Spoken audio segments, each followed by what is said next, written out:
Hello everyone and welcome back to my channel. Ignore the fact that my Nuxia seems bloody, but beyond that, we are going to be taking a look at Nuxia. I also apologize for the little bit right, it's raining in the game. Um, so, Nuxia is the assassin that was as part of the Wulian faction in the Marching Fire update. This means she will gain renown faster by winning 1v1s, getting the final hit on kills, and going on kill streaks. So, since she is an assassin, she has a reflex guard and can deflect, but more on that later. She has an out of lock light that does 20 damage that may be used to start chains, and she also has oh, I forgot to turn on the UI. She also has a zone. It'll last about a full second. It does 25 damage.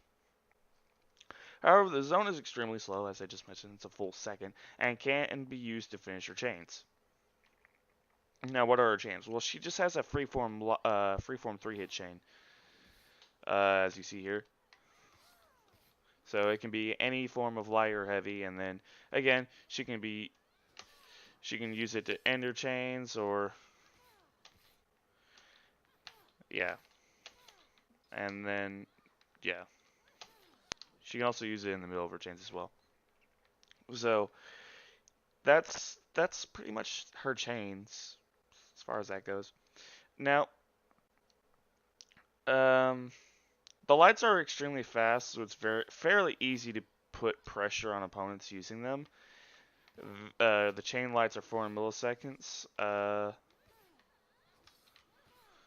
So it's pretty fast and often has often it's very difficult to block for some people as well as especially console users.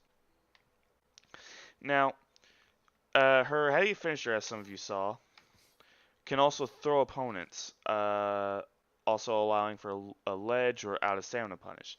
So how this works is top heavy will throw backwards, top heavy finisher, and side heavy finisher will throw to the opposite side that you threw it. So if you threw left, he'll throw right. If you throw right, he'll throw left. So keep that in mind. You might that might become useful. So if someone tries to parry your light and they eat the heavy, you might end up ledging them or knocking them on a wall, which I suppose I should demonstrate. So so she gets over here and then I can punish her or whatever I choose to. Very powerful in that terms, but rarely gonna work. I can see that. So she also has dodge lights, which I might have actually given away, that can also be used to start a chain. So I just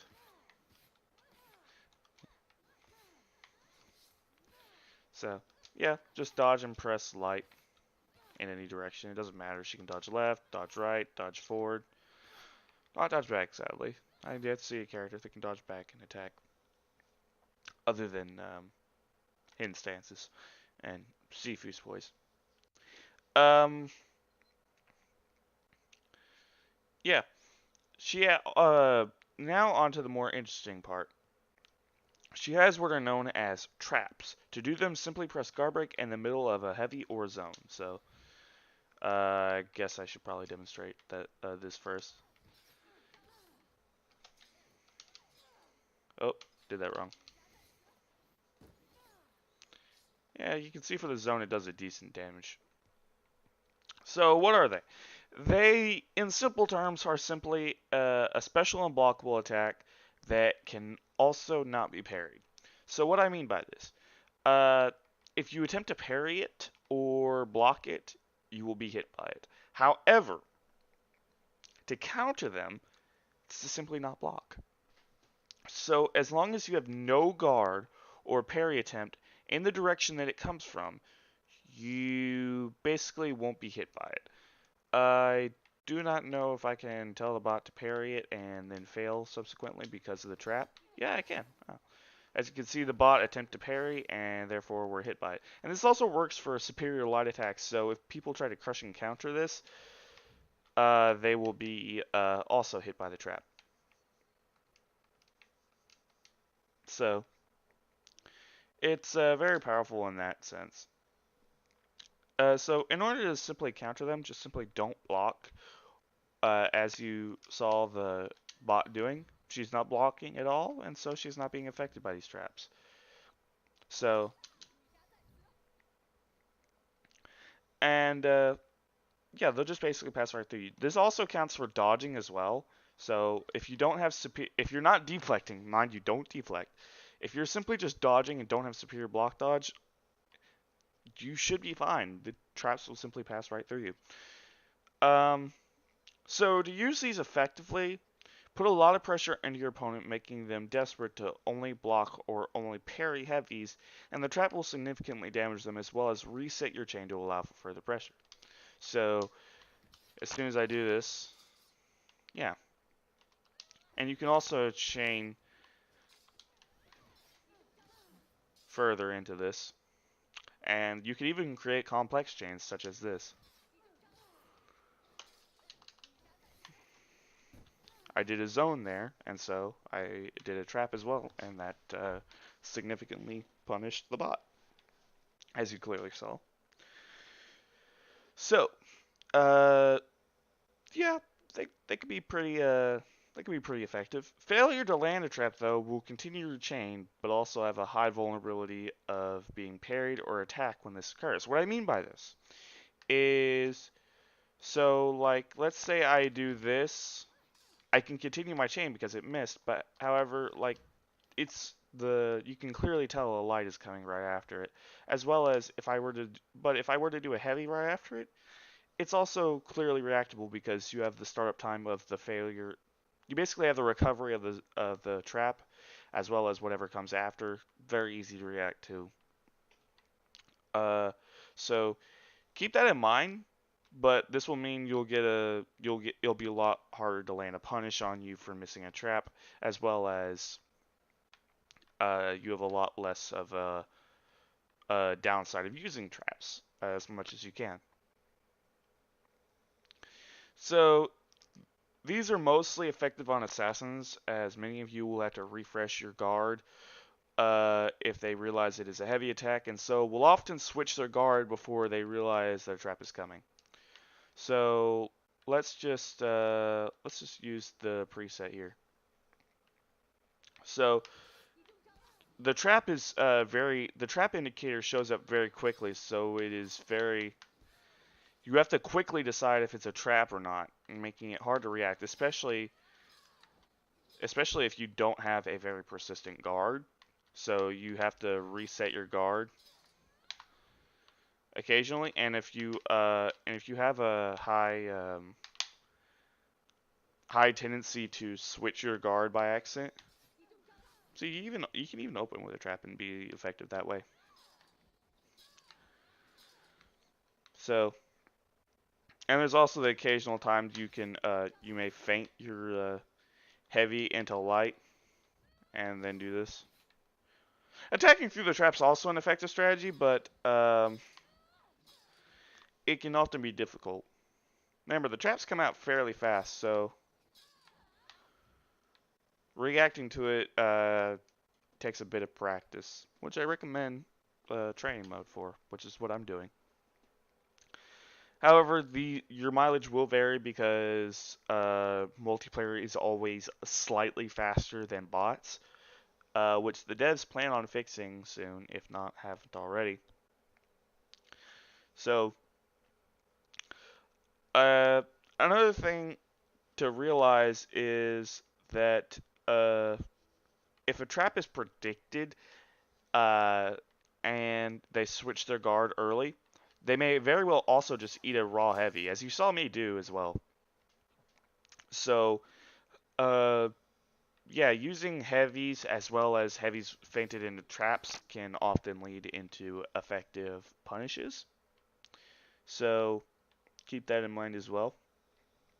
The main counter for this is dodging, so occasionally do a feint into guard break. However, the reaction window to dodge is very small, so don't expect this very often.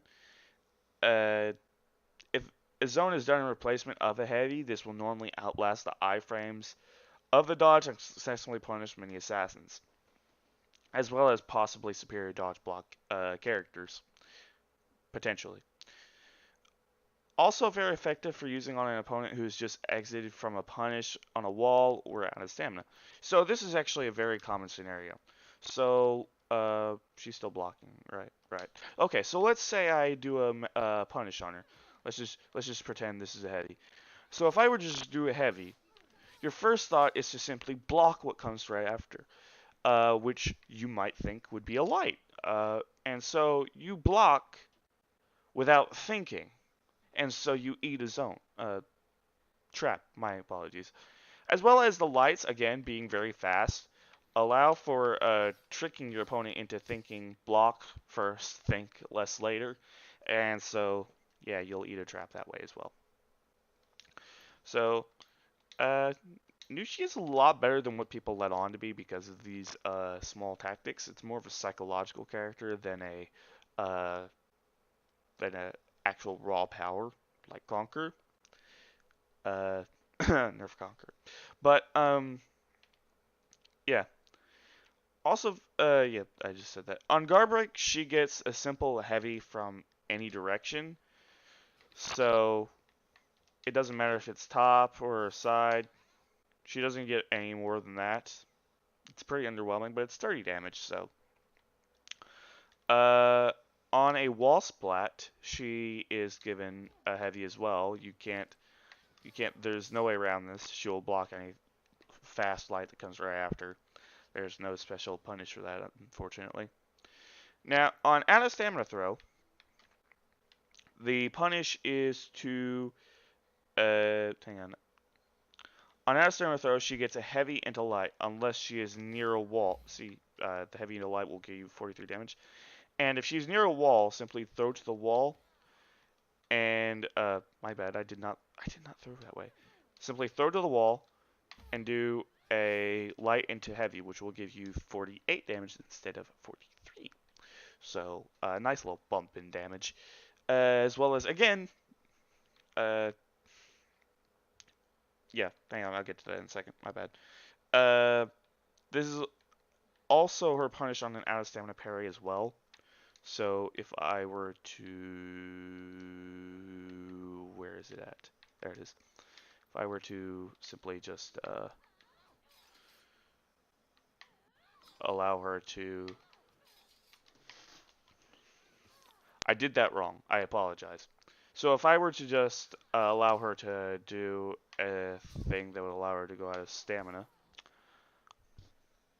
I swear I'm trying to do this correctly. Parry the first one, block the second one, parry the third one, do a light repost, and then into heavy, and you will get 45 damage. Not as good as the previous one, but uh, it's still pretty decent from neutral. However, getting an opponent to attempt a parry out of stamina is very unlikely in the case where you are Nuxia, so good luck on that one. But it's there nonetheless. So for parry punish, it's pretty self-explanatory. On heavies, she has a light repost that does 20 damage. Uh, on on a light parry, she gets a simple heavy. It's not. It's nothing to. It's nothing special. She doesn't get anything else afterwards. After a deflect, she can do a light for 40 damage punch. However, if delayed slightly, this can be blocked. So to demonstrate this, just do a light. It'll do 40 damage. However, it can be delayed slightly and therefore block. However, the bot doesn't know this, and so there's some rare situations where the bot doesn't know something can be blocked, and so it will not block. This is one of those situations, as well as this is mostly for low recovery moves. I'm not sure the recovery on Nushia's lights or heavies, so take that as you will. As well as I've had situations where I heard Shaolin can actually crushing counter Nushia's deflect from her deflecting a neutral light and him going into key stance from that light that she deflected. However, that seems to be a very rare situation as well as very difficult to pull off and not reactable, but simply but simply predicted. So her deflects are pretty bad, but at the same time can get decent damage. Things to consider. Do you remember that after these punishes, you can do a zone or continue your chain and also mix in traps for extra effectiveness?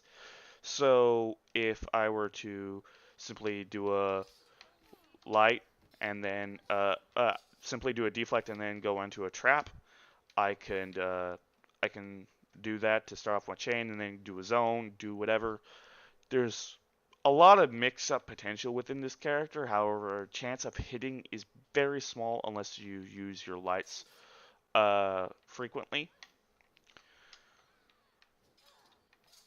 and then mix in the heavies every now and then use the traps in mix of those heavies, and then occasionally use the zone to screw over your opponent, as the zone trap will also pin down, so that allows for teammates to just uh and you can also not pop revenge while you're being in a trap as well, so very yeah, very tough.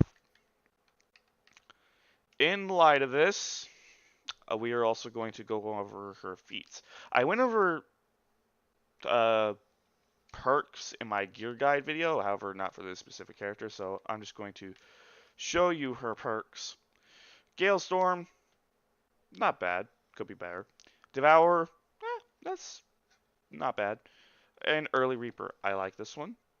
Endurance, okay, not bad. Survival Instinct, I don't like this perk. Crush Them, I love this perk. Headhunter, I wish this perk was not here, but also buffed. So now that we got that out of the way, let's move on to feats. So she starts off with her custom feats, as you would expect. Deadly Duet. Deal more damage in close quarter combats against an enemy as alone. So if you catch someone alone, you will eventually just do more. You'll just basically hurt them more than you normally would if they are alone. So if someone else is with them, or someone else is with them, you won't do as much damage. Bounty Hunter, gain decent health, and Rush. Rush is pretty good for how fast it recharges, so all of these are pretty good options. However, Deadly Duet I would recommend because more damage is good, especially when it's your first feat. So, Caltrops, most annoying feat in For Honor, and this beats Kai by a long shot, or Kai, whatever you want to call it. Drops Caltrops that deal damage to moving enemies and allies in target area, but for some reason does not damage the user herself. So, in use of this, you could basically push people off of any objective in a small area and pressure them greatly. So if there's a healing zone in Breach, use Caltrops on that zone, and you'll put significant pressure for them to move off of it and for your allies to move back on it, or specifically you to move on it because you are not affected by the Caltrops, however your allies are. As well as boosts in general, so that's a pretty annoying feat. Revenge attacks, standard for assassins, uh, pretty decent, could be better. And Thick Blood. If hit with bleed, gain protection from bleed for 3 seconds. Now, why does Nuxia have this? I don't know, but it's there. I mostly see this being done against Peacekeepers, but again, I don't know why.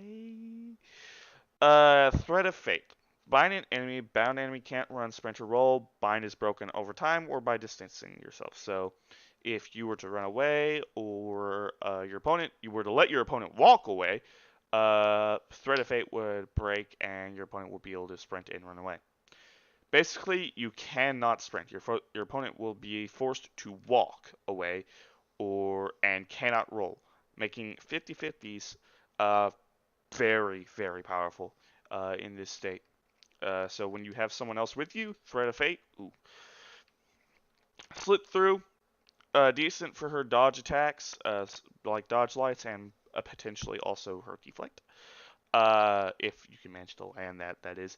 So, but other than that, she doesn't have that much going for Slip Through. But if you want to rely on dodge attacks and deflects, go for it. However, Threat of Fate seems a little bit better for 4v4s, but that's if you mostly go with a teammate.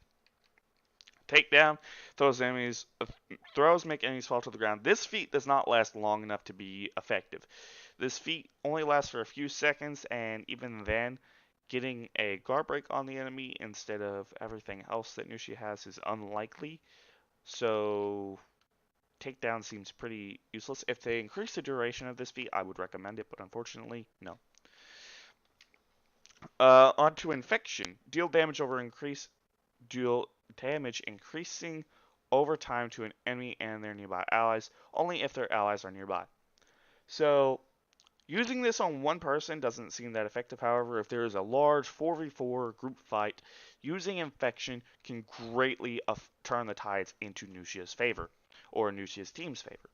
So, and this will often be very powerful, and used in combination with caltrops can often mean a very good victory for the Nuxia. Regenerate. Why does she have to regenerate? What? That's a heavy feat. But in Breach, this is extremely useful, as this means you will no longer have to go to the healing point, so which can be pretty uh, important, almost necessary in Breach. So deciding between infection and regenerate, very tough. Berserker, raise sprint, speed, and defense greatly. No stack. I like how they just got lazy and said no stack. Um, could be useful, but uh, mostly for Dominion and possibly elimination. So that is where this feat would be most effective. However, elimination is dead, so regenerate and infection are the main ways to go. And that about covers it for Nuxia. If you guys did like this video and you want to see more tutorials from me on other characters, which I don't know if I could do all that well, but if you guys want to see them, just tell me. And also, if you want to see more videos from me, make sure to hit that subscribe button, hit the like button if you like the video, and comment down below, and I'll reply to you hopefully. Or if it's a comment that doesn't really seem like a question, I guess I won't reply, but I'll like the comment. And I'll see all you dudes later.